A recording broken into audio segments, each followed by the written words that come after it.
So let's just save that. Now I'm going to close Sketchbook Pro and open Photoshop because I want to do my pattern work and my material work in Photoshop. It has better layer manipulation tools, so we'll be using some of those in the next step. So I'll close Sketchbook Pro because I'm using a Photoshop file, and I don't want to have two versions of the same file open at once because there's a chance you might overwrite the wrong one. So I'll just close that. I'll bring up Photoshop, and I will open that file we were just working from. So I have that in a Notre Dame folder. And the painting tutorial.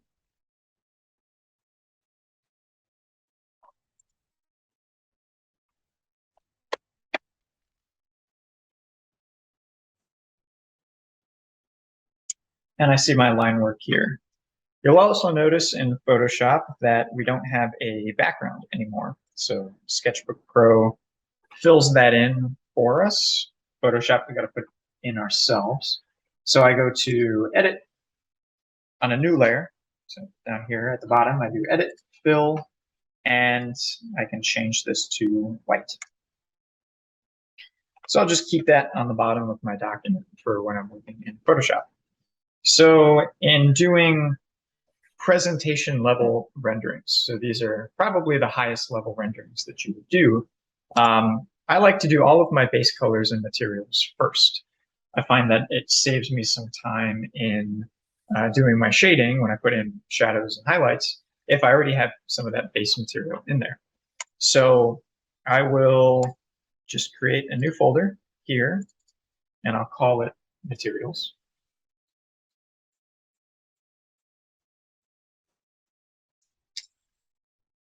Okay.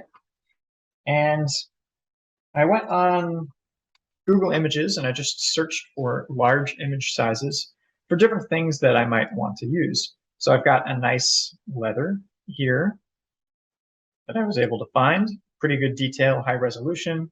It looks pliable, so that looks nice. I've got a fabric texture that I like, so this might be some kind of heathered material. It has what seems to be like a nylon look or a canvas look, which might be a more durable fabric, which would be appropriate for a bag. And I found this kind of weathered rustic brass texture, which could be nice for like some of those harder elements like the buttons or clasps or the hardware, the rivets that are in the reinforced section of the fabric. But if I don't like that color, I could always change the color in Photoshop. So I have these that I'll be using. So I'll start with the leather, and I'll just drag that onto my file, and it'll create a new layer for me with that material. So I'm going to do the badge and like that wrap that's on the top using a few different layer manipulation techniques.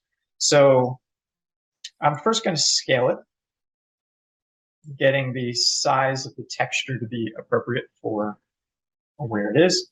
And then I'm going to think about perspective and foreshortening. So right now this is flat. I need to distort it or skew it. So I'm holding Control on Windows, but Command on Mac will work.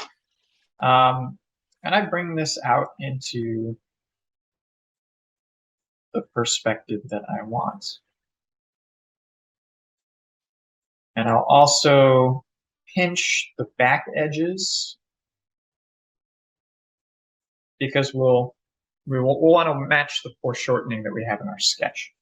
So that looks pretty good. So I'll hit enter. And you can zoom in and see how that looks. Looks kind of nice. So I'll just drag this into that materials layer. I don't need to do any erasing yet. I can do that in Sketchbook Pro pretty easily.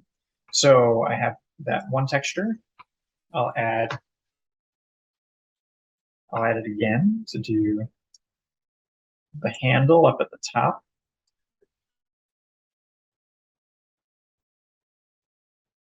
So this is that leather wrap. Now, I could scale it so that it's consistent with what I have in the badge. And there's a couple ways for this to take curvature. So I have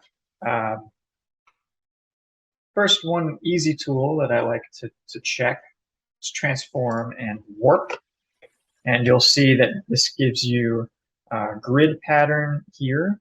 So I can click anywhere in the grid and drag to give myself some curvature.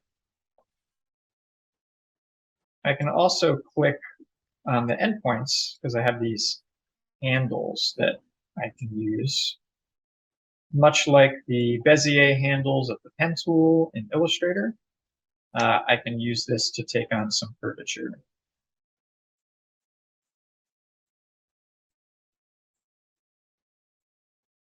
So this may work for you.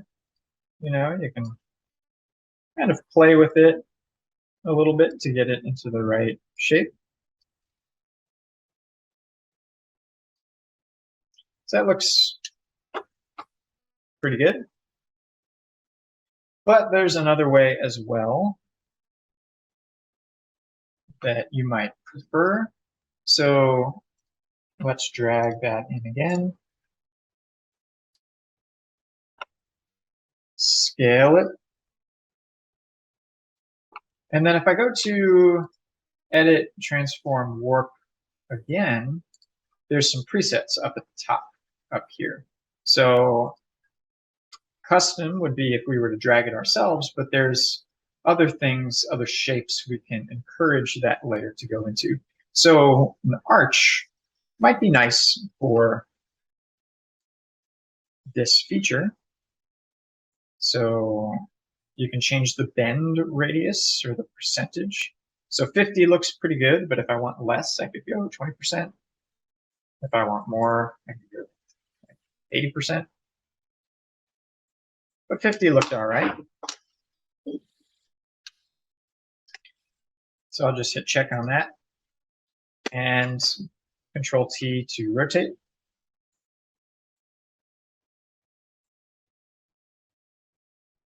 And I think that looks pretty good. That'll be pretty clean. And let's just check the size of the texture. That looks pretty close to what we have in the badge. So what else? Maybe the tags. That might be nice. All the straps I might want in a darker color. That might be like black webbing, which I could do. I could play with the stitching for that. And then these reinforcing bands, I'm thinking I might want to color. So maybe I'll just do the tags, but they're so small that they wouldn't really show the texture very well. So I might just stick to color and paint that myself. So let's move on to our fabric material.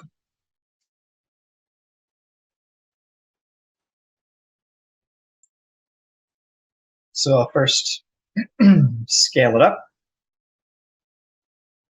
If I start to lose some of the definition here in scaling it, you know, if I think that doesn't work too well, what I can do is I can double up that material instead.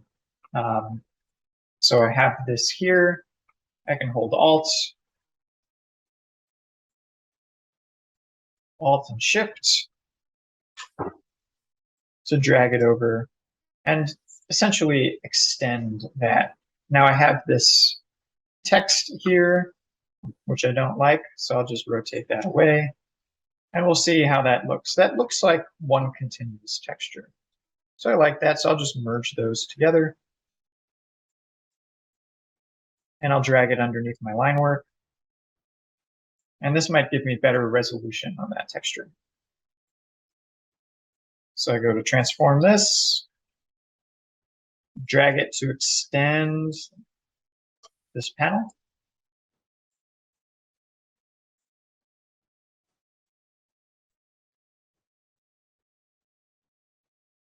Now that would be fine if all of this was planar, but it's not. So I'll go back to my edit, transform, and warp tool, and I'll go and kind of massage this a little bit. So I'll give this a little bit of that curvature.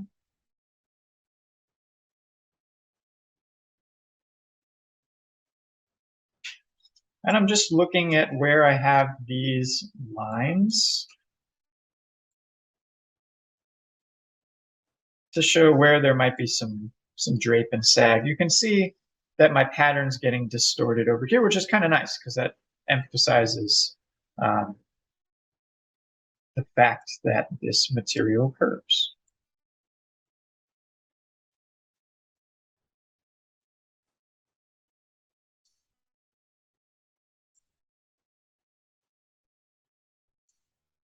So that looks pretty good.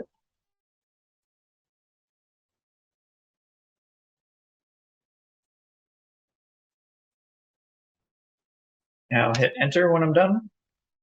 And I'll leave that, again, I don't have to erase the edges at this point. If I want to drag that underneath the leather, I can do that. I won't worry about the textures over here on this other side, just in the interest of time. You know, I could use the airbrush and colorize this a similar gray, and I think it'll look fine.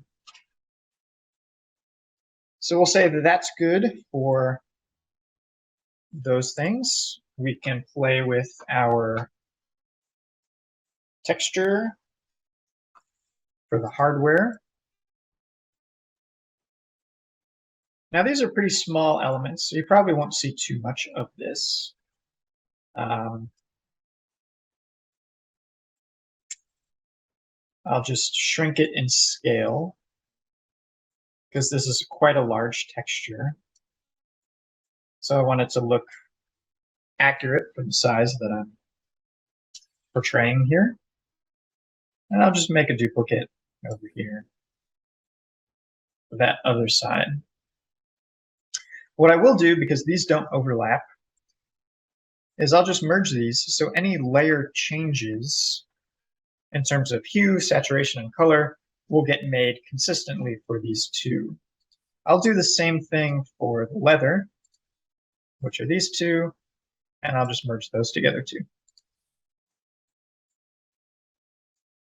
So, for instance, with the brass, I could go to Edit, Image, Adjustments, Hue and Saturation, and if I think that this is too saturated and I want to desaturate it, I could take that down and make it look like it's a duller metal. It doesn't have the luster of brass. I could also change the color of it. So if I didn't want it to be brass, if I wanted it to be copper, for instance, this more orangey color looks more appropriate for that. You know, you could also give it some kind of painted color as well, if that is your preference. I don't yet know what color I'm going to use for the band, so I think for now I'm just going to desaturate it. I could always create duplicates of this if I wanted to preserve the brass, but this might be more like an iron or pewter kind of color, what's shown right here. So that might give me some more options for color choices and building my palette. So that looks pretty good. There's some other tools, but honestly, the warp is what I use the most. And it's pretty versatile, so I'll leave it at that. And I just hit save. So this is enough for me to then go back into Sketchbook Pro. So I'll hit X on Photoshop, go back into Sketchbook Pro,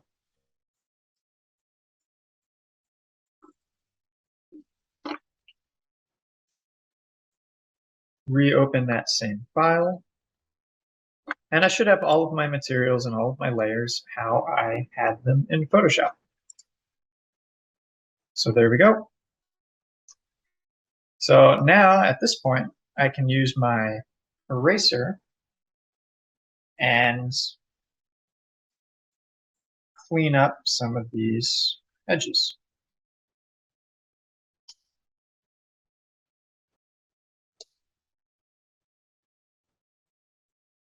You could use clipping masks if you had line work that you had in Illustrator, or if you were to use the pen tool, even in Photoshop, you could do that. But I find that just using this eraser and working from the outside in is pretty fast and a fluid technique that I prefer.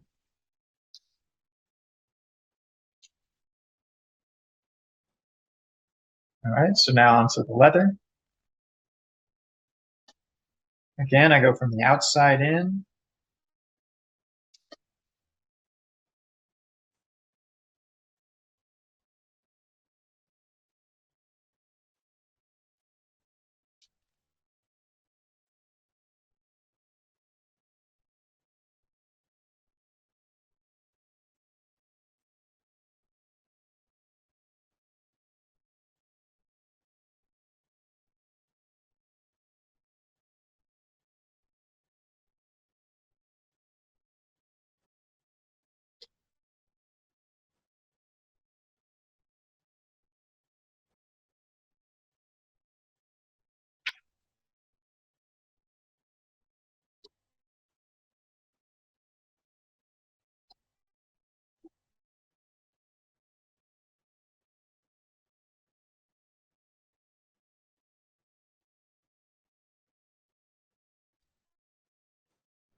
So that's the leather there.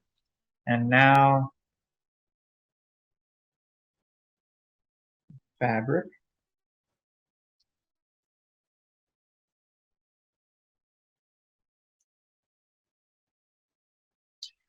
So when I pick a texture, usually I don't care too much if it has some text on it or even a watermark, because after we've distorted it,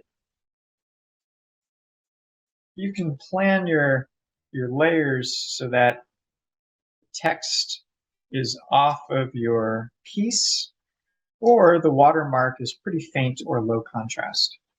So go for size, go for detail, and you should have pretty good results. So I think that's a good start. I have the high impact areas and some of the accent materials that are going to make up my visual brand language. And I think the rest I can take care of using just airbrush. So I'll close my materials for now, and I'll make a new layer. And just so I don't lose it, I'll title my line work layer as such. And then I'll work mostly in between these things, using my materials as base and in the line work up at the top. So I'll be building out layers in here, and I'll be merging down frequently just to try to minimize how many layers that I'm working with so I don't get lost. I feel like that keeps things pretty efficient.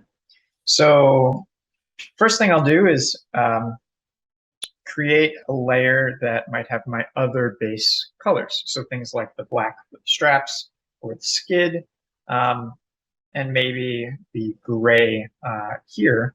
So in this layer, I'll just call this base.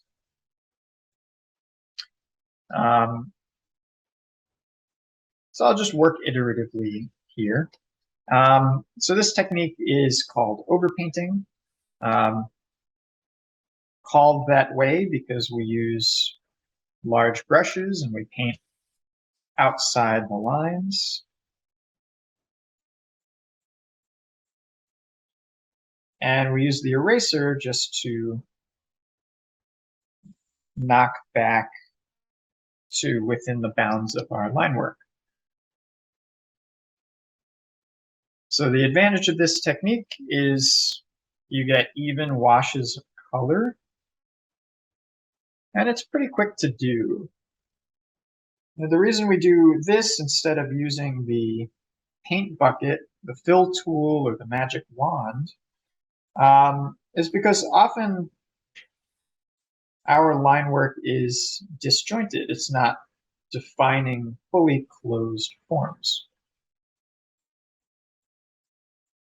So this might seem like it takes an extra minute or two to do, but again, it keeps us in this fluid working style where we're not jumping in between tools and programs.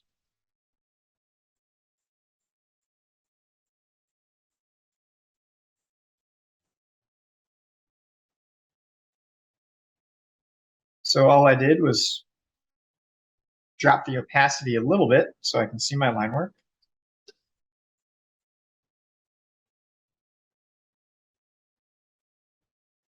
And I'm just changing my brush size, or my eraser size rather, to follow the geometry and the negative space.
Looks like I missed this section in the back.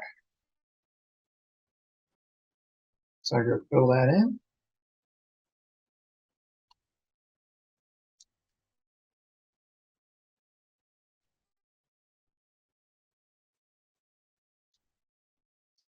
Okay, that looks pretty good. I'll use a big soft eraser up here just to knock some of the strap back. Really highlight that that's fading out as the strap goes up in space. And I'll do the skid part down here.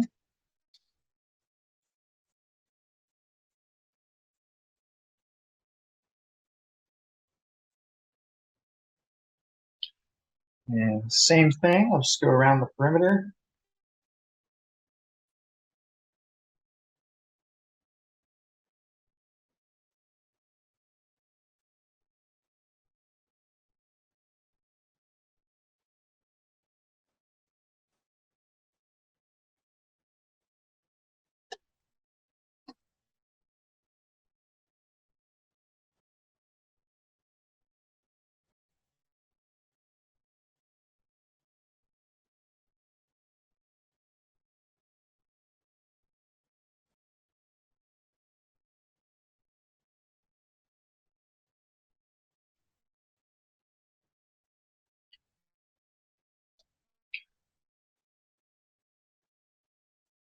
Okay, if I like that, I'm going to make a new layer and work on some of these other sections. So I will use Alt to grab a sample of this gray for the heathered part of the bag.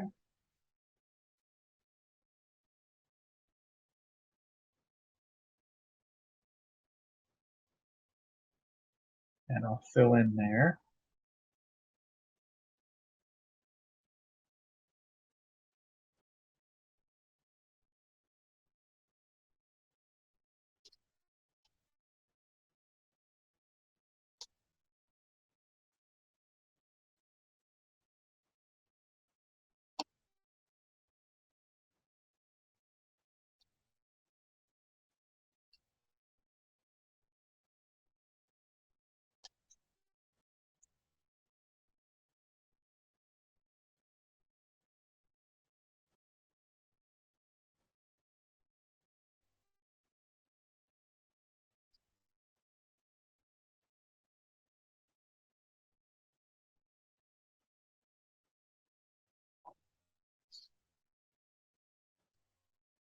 And let's just clean up where that crossed the straps.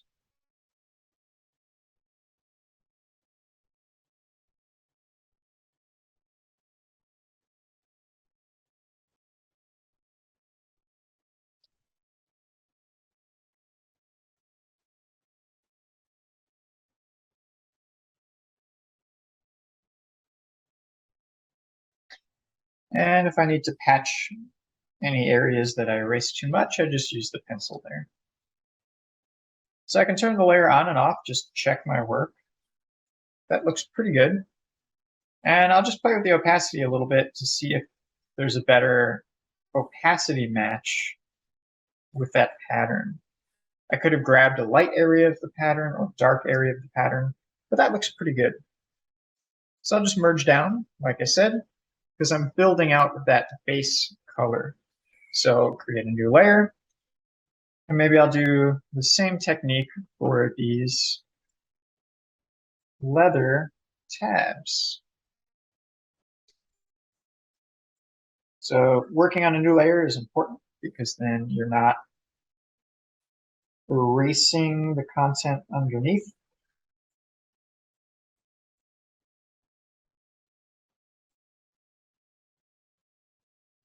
Yeah, that looks pretty good.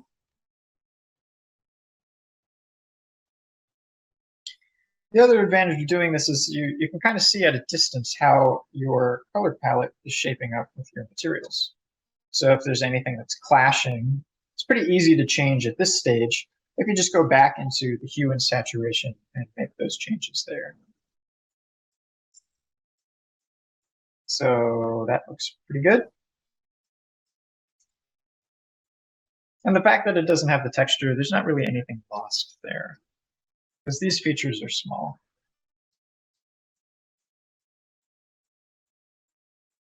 I'll do another sampling on this pewter, and I'll do my button there and these rivets.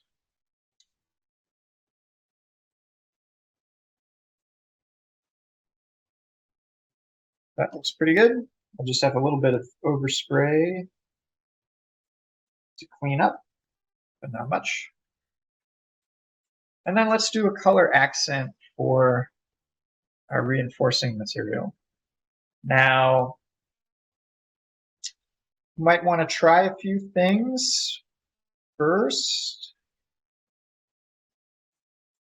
You might look at a mood board, you might build a color palette. I haven't really done that, so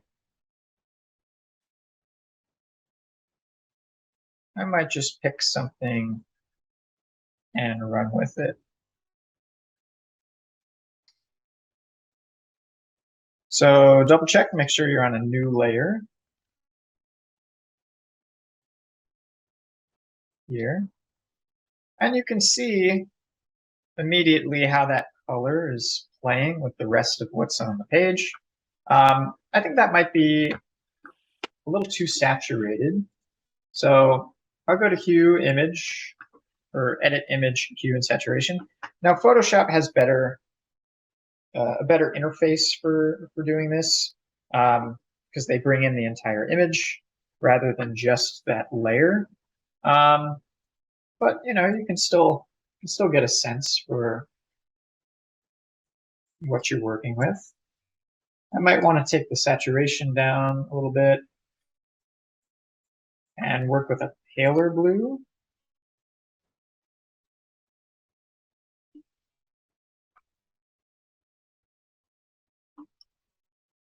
Maybe I'll try that again. I didn't quite love the way that it looked.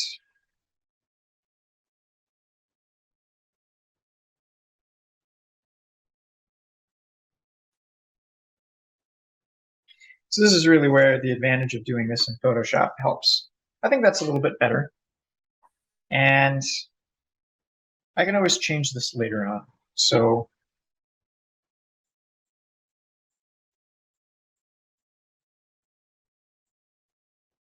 I'll start working on this, cleaning up these edges.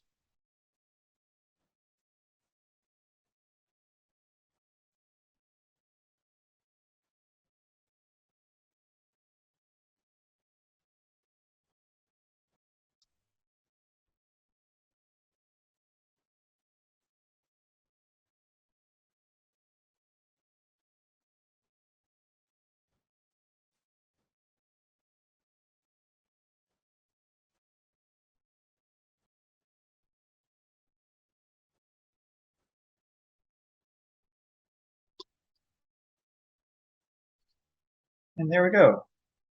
That looks pretty good. Maybe I'll do that same blue for the zipper area. I think that might be kind of nice. I could go dark with it if I wanted to do like a contrasting gray. Maybe that's a better idea because I wanted to reserve this blue for those reinforcing elements. So I'm going to leave this on its own layer and just call this color. And the reason that I'm going to do that is because if I ever wanted to do different colorways in the future, I could pretty easily do that just by making duplicates of this color layer, and just hide the ones that I'm not using. So I'll just do a black here, and I'll play with the opacity to make this look right.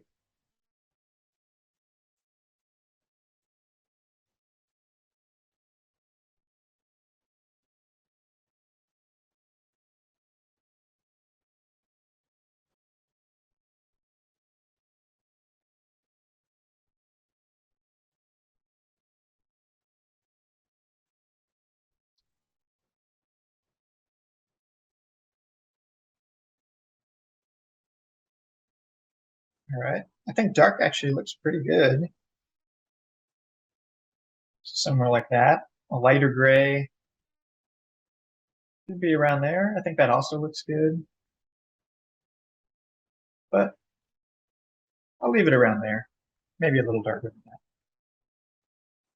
Yeah, that looks good. And merge down. Okay, so from here, I have my materials in a group. I could merge those if I wanted to, but I have it as a group. I have my base colors and then my accent color. So on top of all of these things, I'm going to work a little bit more quickly, and maybe I'll speed this up in the video after the recording, but I'll just work and I'll add shadows and highlights and some volume to what we have here already. I'll work on a new layer, I'll merge down to keep that condensed.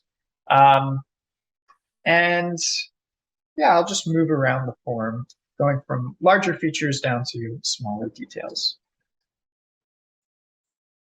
So let's get started with that.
So at this point, I might stop with the shading. You can see the impact that that has if I turn off that layer, on and off. I think some of the detail helps up in the top of the bag area. So at this point, we could stop, but there is a cool trick in Illustrator that I want to show you for doing stitching. So I will save a copy to bring into Illustrator. So I can't use a Photoshop document, but I can use a JPEG. So I'll just make a name for this, bag shaded.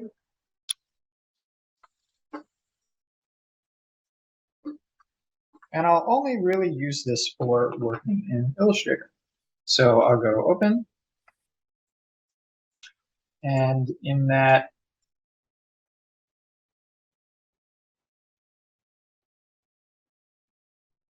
painting folder, there it is. So I'll use this just to have an underlay and use the pen tool to create some lines that I can then import into Photoshop for using as my stitch lines. So in Sketchbook Pro, I'll just hit save and close this out. I'll come back to that later. So now I'm in Illustrator. So I'll just create a new layer. I'll lock the old one. And I'll use the pen tool to create a stitch path.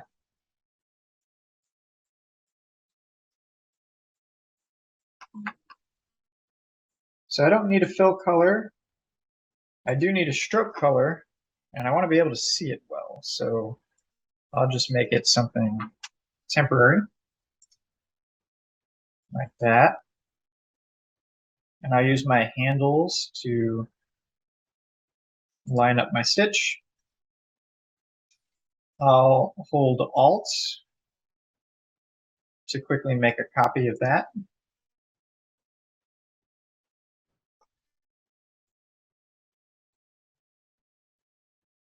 That looks pretty good. Same thing, hold Alt. I'll just line up where that endpoint is, drag my other endpoint, and adjust my handles. So this has a little bit of recurve to it. Doesn't need to be perfect. So I'll say that that looks good. And I don't even know if I would see that last one there. So maybe I'll just keep it with these three. So I hit Control-C to copy after highlighting that and open up Photoshop. And I'll bring these in as a, either as a, oh, I need to make them dashed lines. I forgot. So I'll just highlight these and go to Window, Stroke. And if you guys don't see these options, they might be hidden. So just go to Show Options, and you want this to be a dashed line. So the default is 12 points. That would be a very, very long stitch. So maybe I'll see what 4 looks like. That looks pretty good. Maybe I'll go to 5. Now, Illustrator will automatically set the gap to be the same as the dash. So if you guys see that, it's an even 50-50 line. If I go to a smaller gap, 2, you can see what that looks like. So this would be a 5-point dash, 2-point gap. So you can see that that looks like a more continuous stitch. So I actually like the way that that looks. So maybe I'll just go to a 3 gap. That looks pretty good. Again, the color doesn't matter. And I'll do copy. And in Photoshop, I will bring that over. I'll open up that same Photoshop Documents. It should have my shading in it now, which it does. And I'll just bring in these as pixels. And it might not totally line it up, but it should be to scale at least. And I'll just drag this to approximately where I had it in the document and hit enter. So perfect, we have stitches. Let's make this a little bit more dramatic.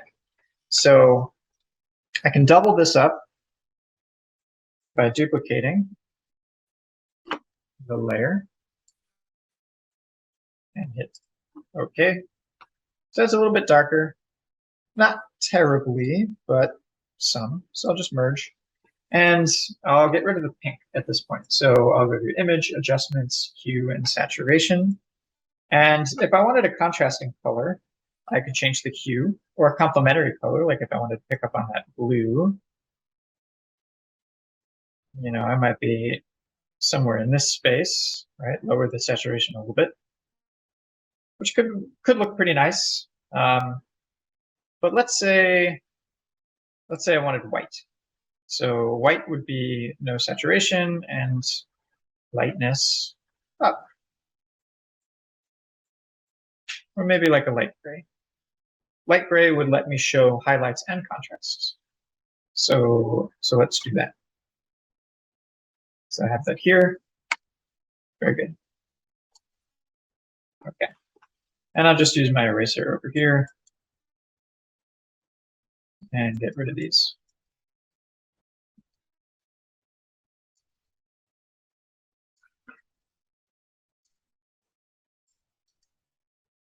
This area might still be in shadow, so I wouldn't really see the stitch very well. So, okay, that looks good. I could stop there, but we have some cool 3D effects in Photoshop. So if I double click on the layer and I go to Bevel and Emboss, I have some options. So Emboss makes it three-dimensional. I have different options here for whether it looks smooth or there's like a sharp contrast between light and dark and a soft contrast between light and dark. So I'll see how smooth actually looks pretty good. Depth, I can change this. You can see how that emphasizes the three-dimensionality of it. So that looks pretty good. Direction up or down. I think I want up in this case, but you can see what down looks like.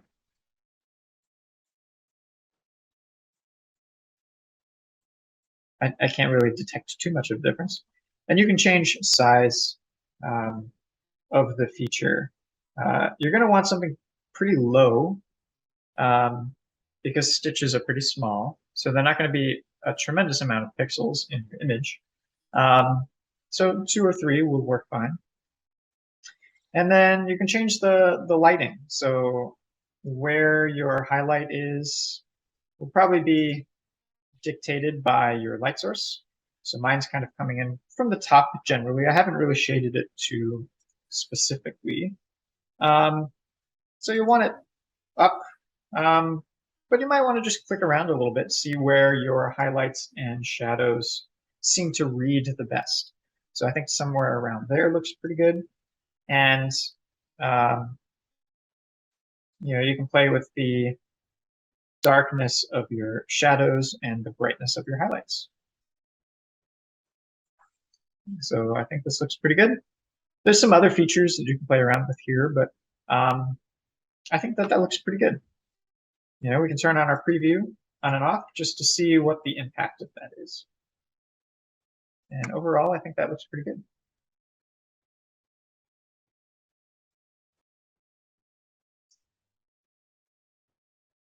So there you go. Line work, overpainting, some Photoshop textures, Illustrator stitching. Hopefully this gives you a good idea of how to make your nice presentation rendering for this project, but also some shading techniques that you can keep for the future. So thanks for watching, and we'll talk soon.